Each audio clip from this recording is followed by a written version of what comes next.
ආයුබෝවන් ඔයාලා හැමෝම සාදරයෙන් පිළිගන්නවා මගේ YouTube channel එකට. ඉතින් ඔයාලා බලනවා ඇති හුස්ම අදුරින් නවකතාවේ පළවෙනි කොටස දාලා තියෙද්දිම ඇයි ආයෙමත් දාලා තියෙන්නේ කියලා. ඒකට හේතුව තමයි පළවෙනි කොටසේ voice එකේ පොඩි අවුල් තියෙනවා කියලා මට හිතුණා. ඉතින් මට හිතුණා ආපහු ඒක අප්ලෝඩ් කරන්න ඕනි කියලා. ඉතින් මම ඔයාලට ආපහු පළවෙනි කොටස අරන් ඇවිත් තියෙනවා.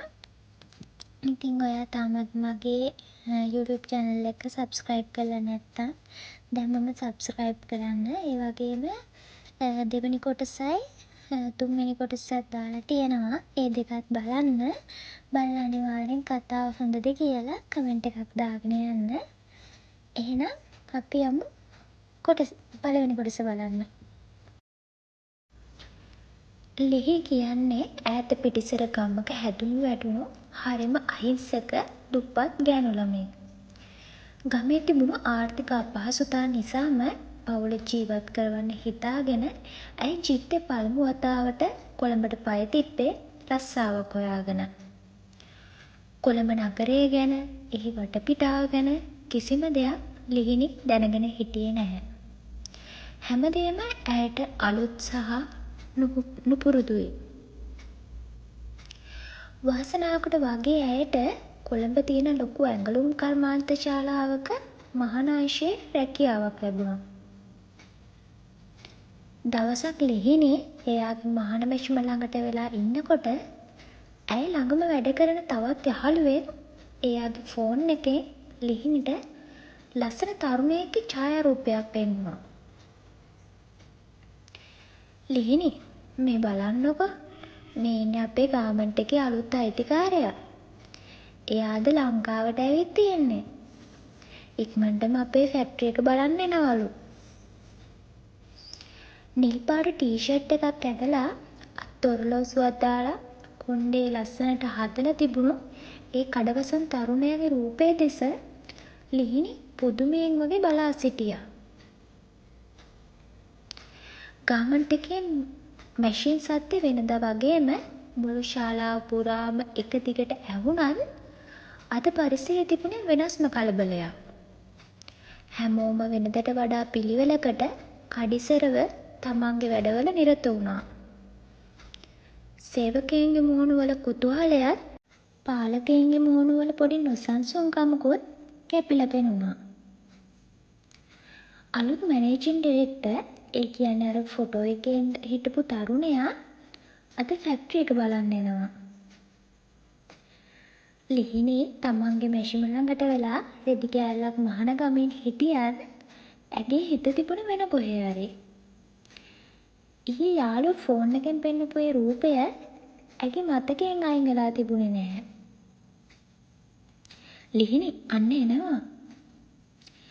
ළඟම හිටපු යාළුවා ලිහිණිගේ අතට වැලමිටින් අනින ගම රහසින් කිව්වා. මුළු මහන අංශයම එකපාරට නිශ්ශබ්ද වුණා වගේ දැනුණා.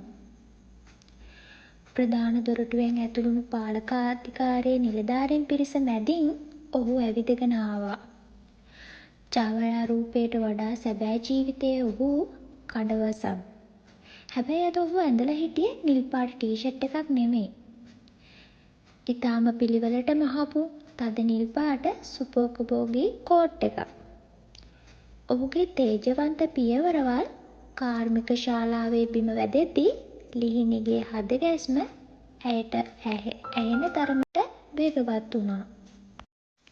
ඔහු එක පෙළට තිබුණු මැෂින් අසලින් සේවකයින් දෙස සුහදශීලී සිනහවක් පාමින් ඉදිරියට ඇදුණා. ලිහිණි බිම බලාගෙන කලබලයට රෙදි කැබැල්ල මහන්න හැදුවා. නමුත් හරියටම ලිහිණිගේ මැෂිම ළඟට එද්දිම ඇගේ අතින් ලොකු වැරදීමක් වුණා. කලබලය නිසාම මහමින් තිබුණු රෙදි කැබැල්ල මැෂිමේ ඉදිකටුවේ පැටලිලා චටාස් ගාන සද්දෙකින් නූල කැලී ගියා. ලිහිණි ගැස්සිලා ගියා. ඇය බය වුණු පාරට හිස ඔසවා බැලුවා. හරියටම මේ මොහොතේම අලුත් මැනේජින් ඩිරෙක්ටර් ඇගේ මැෂිම අසල නතර වුණා. ඔහුගේ තියුණු නෙත් කෙලින්ම යොමු වුණේ බියෙන් ගැහෙමින් හිටපු ලිහිණිගේ අහිංසක දැස දෙසටයි. මුළු ලෝකයම තප්පර ගණනකට නතර වුණා වගේ. මැෂින් සද්ද මැද ඔවුන් දෙදෙනාගේම හුස්ම වැදෙන තරම් සමීප දුරකින් ඒ දැස් එකිනෙකට යාවුණා.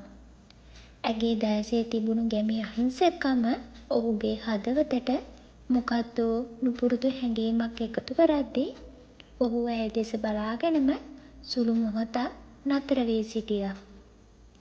නූල කැඩිච්ච සද්දෙට වටපිටාවේ හිටපු සුපර්වයිසර්ලා ලිහිණි දිහා බැලුවේ රවන ගමන්.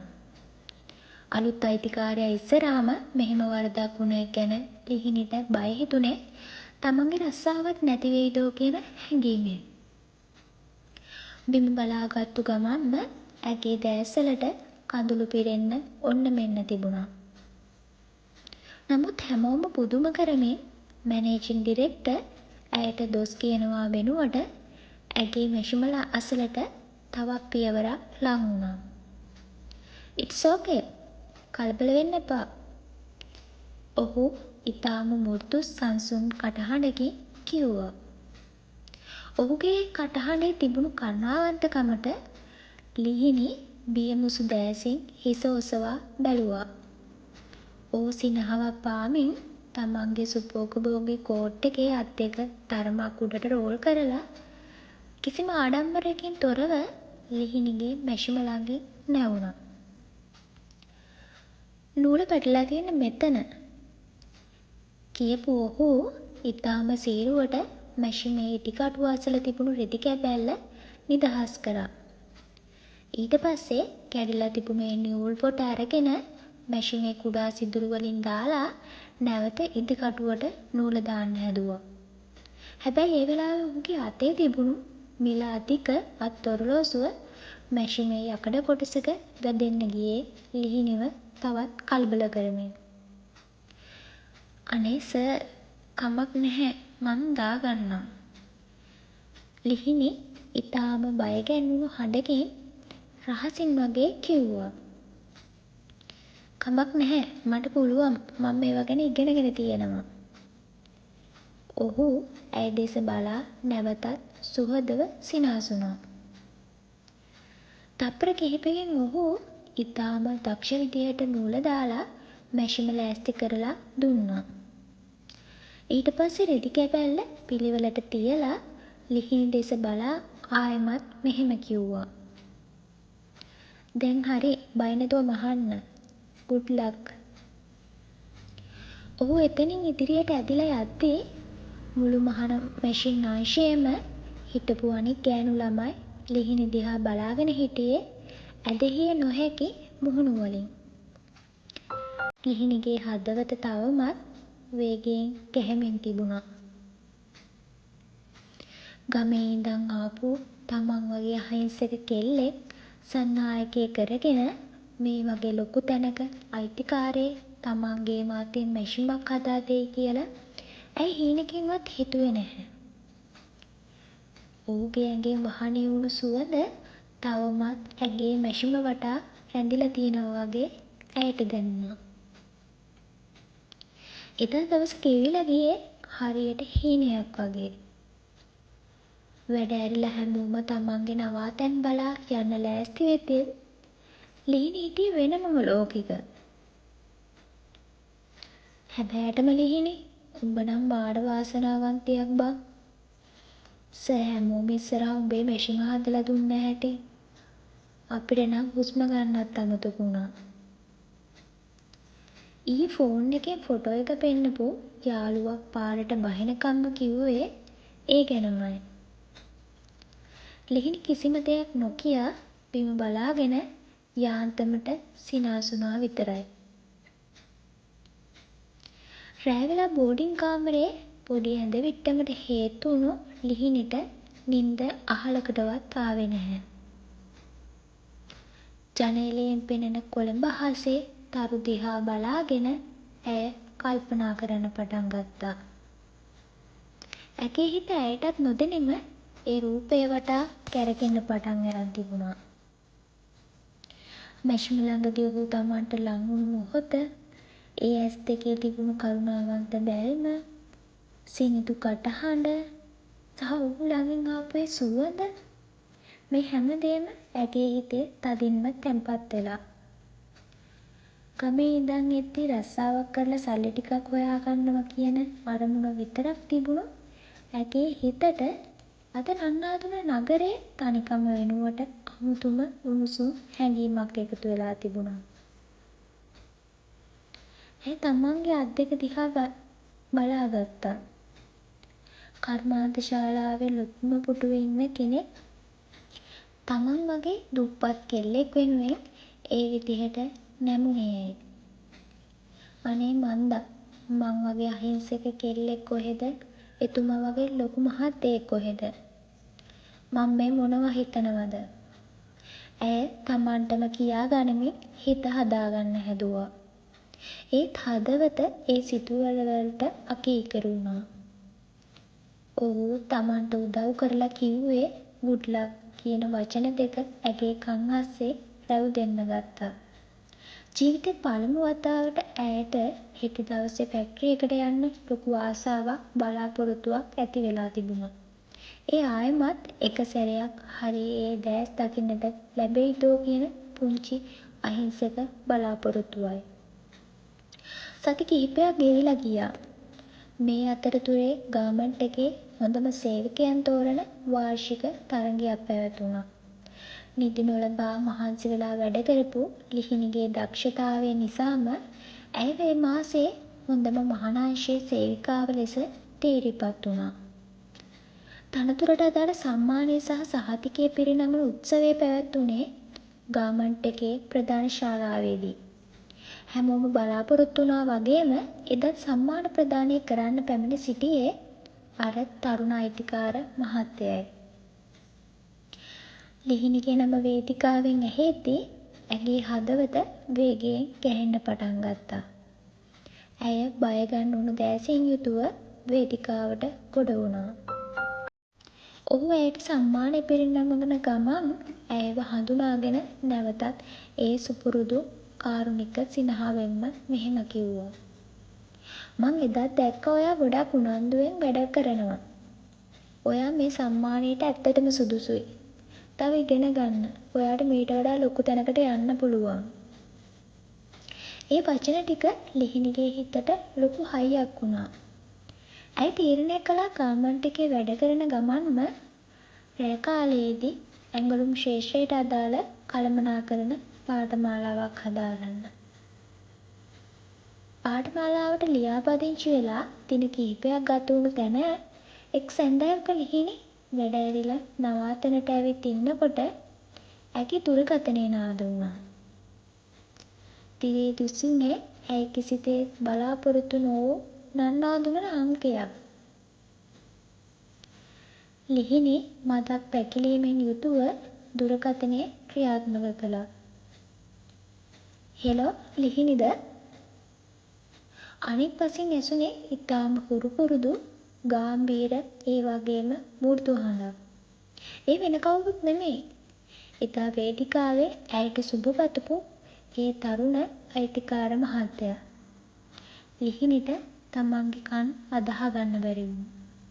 ඇගේ හදවත වේගයෙන් ගැහෙන්න ගත්තා. ඔව් සර් මං ලිහිණි." ඇය බයෙන් වගේ උත්තර දුන්නා. "බය වෙන්න එපා ලිහිණි. මං ඔයාගේ සුපර්වයිසර්ගෙන් වගේ නම්බර් එක ගත්තේ. මට ආරංචි වුණා ඔයා රෑ ක්ලාස් එකක කළමනාකරන පාඨමාලාවක් කරන්න ලියාපදිංචි වුණා කියලා. ඒක ඇත්තටම ගොඩක් හොඳ තීරණයක්." ඔහු ඉතාම සුහදශීලීව පැවසුවා. "ඔව් සර් එදා කියපු වචන නිසා තමයි මම මේකට ඇප්ලයි කළේ." ලිහිණි හෙමින් මිදුණා. "ගොඩක් සතුටුයි ලිහිණි. ඔයා වගේ උත්සාහවන්ත අයට උදව් කරන එක මගේ වගකීමක්. ක්ලාස් එකේ වැඩවලට මොනවා හරි පොත්පත් එහෙම නැත්නම් ගාමන්ට් එකෙන් වෙනත් උදව්වක් ඕනේ වුණොත් මට කෙලින්ම කියන්න. මං ඒ හැමදේම ලෑස්ති කරලා දෙන්නම්. හොඳට ඉගෙන ගන්න." ඔහු ඇයට ලොකු ශක්තියක් දෙමින් පැවසුවා. "ගොඩක් ස්තූතියි සර්." ලිහිණිගේ දෑස් සතුටු කඳුලින් පිරී ගියා. දුරකථන ඇමතුම අවසන් වූ පසුත් ලිහිණි බොහෝ වෙලාවක් ෆෝන් එක දෙස බලා සිටියා. එදා යාළුවගේ ෆෝන් එකෙන් විතරක් දැකපු ඒ උසස් තරුණයා අද තමන් වගේ දුප්පත් කෙල්ලෙක් වෙනුවෙන් පෞද්ගලිකව කතා කරලා හොයලා බලයි කියලා ඇයි කවදාවත් හිතුවේ නැහැ. ඒ ඇමතුම ඇයට තමන්ගේ ජීවිතේ දිනන්න ලොකුම ලොකු හයියක් වුණා. මේ ගෙවන කාලය ලිහිණිගේ ජීවිතේ කාර්යබහුලම කාලය වුණා. ඇය උදේ ඉඳන් හවස වෙනකන් ගාමන්ට් එකේ මහන මැෂිම ළඟ වැඩ කළා. රැට ක්ලාස් ගියා. හැබැයි මේ හැමදේම අතරතුර සති දෙකකට සැරයක් වගේ ඇයට ඔහුගේ දුරකථන ඇමතුමක් ලැබුණා. මුල් කාලේදී බයෙන් සහ ගෞරවයෙන් කතා කරපු ලිහිණි ඔහුගේ කාරුණික සහ මිත්‍රශීලී වචන නිසාම හෙමින් ඔහුට ලං වුණා. දවසක් රෑ බෝ වෙලා ක්ලාස් එක ඉවරලා එද්දී මද වැස්සක් වැටෙන්න ගත්තා. බස් එකෙන් බැහැලා නවාතැනට යන්න උඩයක්වත් නැතුව ලිහිණි බස් හෝල්ට් එකේ හිර වෙලා ඉන්නකොට ඇගේ දුරකථනය නාද වුණා. ඒ ඔහුගේ ඇමතුමයි. ලිහිණි ඔයා තාම ක්ලාස් එකේද? කොළඹට හොඳටම වහිනවා. නැහැ සර් මං බස් එකෙන් බැස්සා. ඒත් වැස්ස හින්දා බස් හෝල්ට් එකට වෙලා ඉන්නවා. ලිහිණි සීතලට ගැහෙමින් කිව්වා. ඔතනම ඉන්න මං ওই පාරෙන් තමයි යන්නේ. මං එන්නම්. ඔහු පැවසුවා. විනාඩි කිහිපයකින් රතු පාට සුබෝග්ගෝගී මෝටර් රථයක් බස් හෝල්ට් එක අසල නතර වුණා. එහි ඉදිරිපස දොර ඇරගෙන ඒ කඩවසන් තරුණයා උඩයක්ද රැගෙන ඇය වෙත ආවා. ලිහිණි පුදුමයෙන් වගේ බලා සිටිද්දී ඔහු ඇයව පරිස්සමෙන් කාර් එකට නංවා ගත්තා. කාර් එක ඇතුලේ තිබුණේ පුදුමාකාර නිහඬ බවක්. ලිහිණි තමන්ගේ තිබුණු ඇඳුම් දිහා බලමින් ලැජ්ජාවෙන් වගේ ෂීට් එකේ කොනකට වුණා. ඔහු රේඩියෝ එකේ ශබ්දය අඩු කරලා සිනාසෙමින් කතාව ආරම්භ කරා. ලිහිණි ඔයා මට සර් කියන්න ඕනේ නැහැ ගාමන්ට් එකෙන් පිටතදී. මගේ නම රන්දුනු. ඔහු සුක්කානම හරවන ගමන් කිව්වා.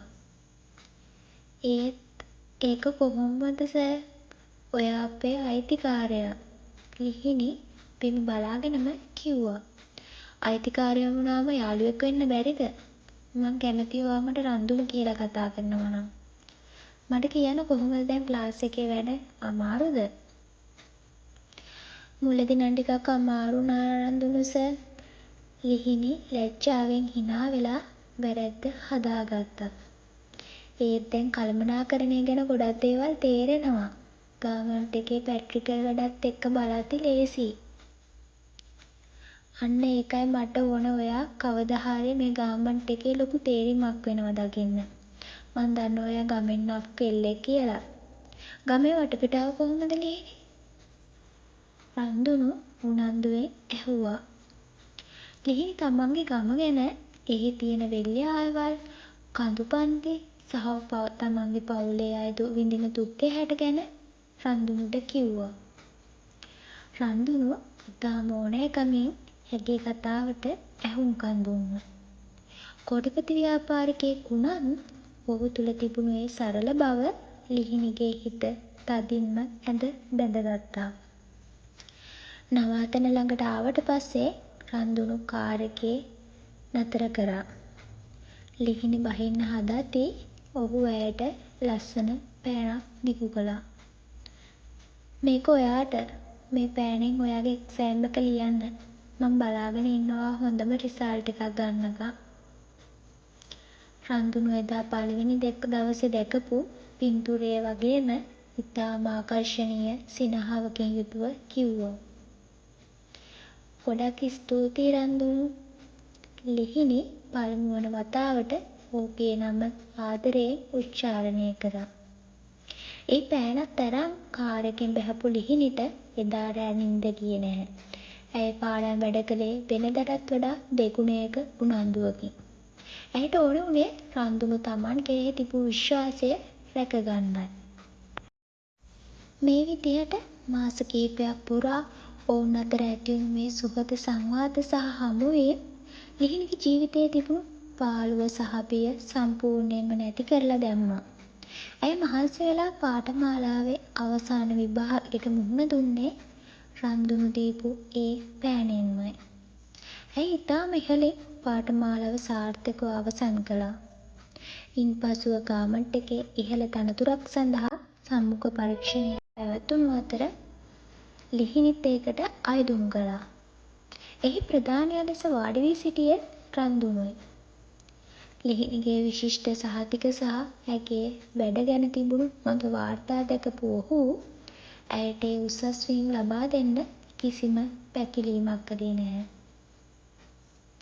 ලිහිණි ඔයා ඔයාගේ මහන්සිය සහ කැපවීමෙන් තනියම නැගිටපු කෙල්ලෙක්. මං කිව්වා වගේම ඔයා අද ඒ තැනට ඇවිත් තියෙනවා. මට ඔයා ගැන ගොඩක් ආඩම්බරයි. ඔහු සිනාසෙමින් පැවසුවා. කොළඹ අහසේ යට තනි වුණු දුප්පත් ලිහිණි අද ඇගේම උත්සාහයෙනුත් රන්දුන්ගේ ආදරණීය මඟ පෙන්වීමෙනුත් තමන්ගේ ජීවිතයම ජයගෙන අවසන්. ඉතින් ඔන්න ඔහොමයි පළවෙනි කොටස ඉවර වුණේ. ඉතින් මම මුලදි කිව්වා වගේම කතාව ලස්සනයි නම් අනිවාර්යෙන් කමෙන්ට් එකක් දාගෙන යන්න. ඒ වගේම ඉක්මනටම 4 වෙනි කොටසත් අරන් එන්නම්. එහෙනම් ඔයාලා හැමෝටම සුබම සුබ දවසක්.